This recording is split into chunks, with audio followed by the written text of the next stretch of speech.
pinaka-produkto dito, sarili mo. Kaya kung ano yung gagawin mo sa sarili mo, anong magiging result mo, yun ang pinaka-produkto mo. Lahat ng success stories na maririnig mo, natatayo sa stage, tatayo sa harapan, kung mapapansin mo, ano ang naging kwento? Transformation ng buhay.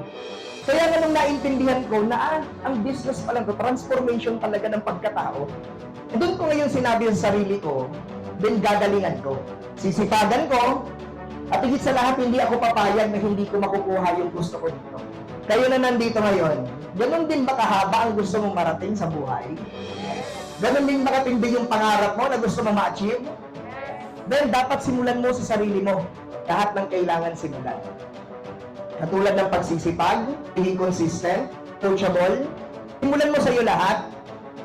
Naniwala ka sa akin, by the time na magpapalaki ka na or magbibuild ka na ng tao, applicable yun